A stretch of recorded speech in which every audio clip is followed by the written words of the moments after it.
আপনার আম্মার কি প্রবলেম হয়েছিল? আমার কোলন ক্যান্সার হয়েছিল। খাওয়া দাওয়া করতে পারতো না, পেটে জ্বালাপোড়া করতো, এবারে নাকে দেখে দুর্বল, বিছানা পড়ে গেছে। অপারেশনের পরে আরো অবস্থা খারাপ হইল। পরে আমরা বাড়ি চাইতে করছি, আইসা ওই যে ফেসবুকে আপনার অ্যাড দেখছি। অ্যাড দেখে পরে আমি ওই হোয়াটসঅ্যাপে যোগাযোগ করলে পরে মোটামুটি মানে মাসখানেক ওষুধ খাওয়ার পরেই অনেকটা রেজাল্ট পাওয়া গেছে এবং এখন ভালোই বলতে গেলে। আসসালামু আলাইকুম ওয়া রাহমাতুল্লাহি ওয়া বারাকাতুহু। সম্মানিত দেশবাসী, আমি cancer specialist doctor S M Sarwar. বিশেষ করে আজকে একজন ক্যান্সার রোগীর সাথে আমরা সাক্ষাৎ করব, যিনি একেবারেই মরণাপন্ন অবস্থায় ছিলেন। রোগীর ছেলের সাথে কথা বলছি। আপনার নাম? মোহাম্মদ জাহাঙ্গীর আলম। মোহাম্মদ জাহাঙ্গীর আলম। আপনার পিতার নাম? মোহাম্মদ আব্দুল খালেক। মোহাম্মদ আব্দুল খালেক। আপনার মায়ের নাম? আমার নাম রাবিয়া। রাবিয়া খাতুন। রোগী আপনার কি হয়? আমার আম্মা। আপনার আম্মা। আপনাদের গ্রামের বাড়ি কোথায়? গ্রামের বাড়ি পৌরসভা 3 নম্বর। পৌরসভা 3 নম্বর। পৌরসভার নাম কি? বালুকা পৌরসভা। বালুকা পৌরসভা। Post office? Post office Baluka. থানা? থানা বালি। জেলা হলো ময়মনসিংহ। ময়মনসিংহ। আপনার আম্মার কি প্রবলেম হয়েছিল? আমার কোলন ক্যান্সার হয়েছিল। খাওয়া দাওয়া করতে পারতো না, পেটে জ্বালাপোড়া করতো, এবারে নাকে দেখে দুর্বল, বিছানা পড়ে গেছে। 2-3 জনের বেড়া চলাফেরা করার লাগে। পরে সকালে নিয়ে গেছি ময়মনসিংহ মেডিকেলে। ওইখানে ওরা টেস্ট করে বলতেছে যে, পরে রিপোর্ট দেখে বলছে যে কোলন ক্যান্সার। আপনার যখন একেবারে বিছানায় পড়ে গেছে, যখন ডাক্তার কাছে নিয়ে যাওয়ার পরে ডাক্তার টেস্ট করে বলতেছে আপনি কোলন ক্যান্সার। তারপরে পায়খানা কি ক্লিয়ার হইতো? না, পায়খানা ক্লিয়ার। ক্লিয়ার হয়। তারপর ডাক্তারে কি করলেন? তারপরে বলছে যে অপারেশন করা লাগবে। অপারেশন করলে রোগী মানে বাঁচতেও পারে, মারাও যেতে পারে, এটা গ্যারান্টি।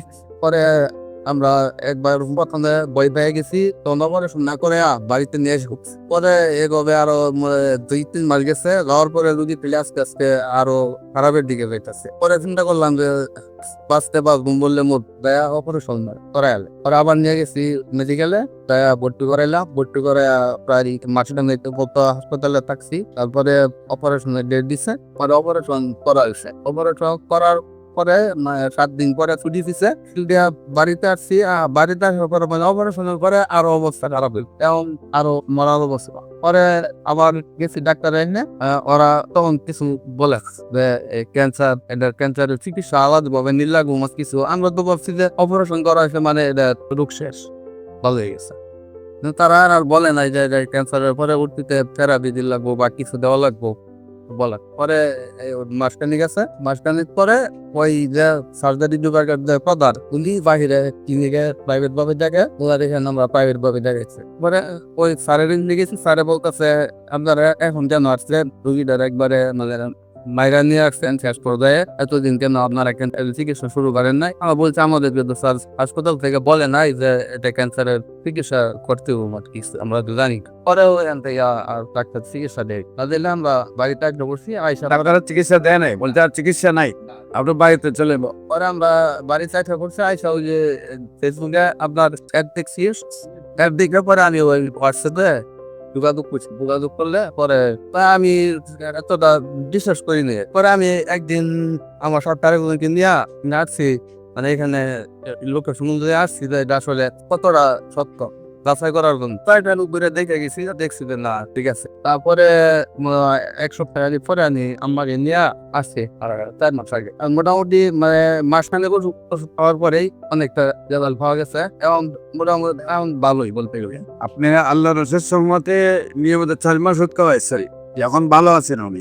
সম্মানিত দেশবাসী, বিশেষ করে আপনারা জানেন কোলন ক্যান্সার এটা হলো সবচেয়ে বেশি প্রবলেম, যেটা হলো বায়ু পথে যখন বাথরুম আসে না, জ্বালা যন্ত্রণা ব্যথায় মানুষের 1 ঘন্টাও বসে থাকার সুযোগ থাকে না। সেইখানে ওনারা কয়েক মাস চিকিৎসা করার পরেও ডাক্তাররা লাস্টে বলেছেন যে আর চিকিৎসা নিয়ে আপনার বাড়িতে নিয়ে যান। রোগী একেবারে বিছানায় পড়া অবস্থা আমার শরণাপন্ন হন এবং আল্লাহর রসের সহমতে এখন 4 মাস চিকিৎসা হয়েছে, সুন্দরভাবে সুস্থ হয়েছে। বিশেষ করে আপনাদেরকে বলবো, আপনারা প্রায় আজ থেকে 20 বছর আগে যে সব রোগীগুলো সুস্থ হয়েছে তাও আমাদের প্রমাণ রয়েছে। আপনারা যে কোনো সময় যারা মনে করেন যে ক্যান্সার ভালো হয় না, সেই সকল ডাক্তারদেরকে, বিশেষ করে সরকারি রেজিস্টার্ড ডাক্তার যারা আছেন তাদেরকে বলবো আসুন আমাদের সহযোদ্ধা হিসেবে, আমরা আপনাদেরকে সহযোদ্ধা হিসেবে নিয়ে কাজ করতে চাই। আমরা সারা বিশ্বটাকে ক্যান্সার মুক্ত করতে চাই।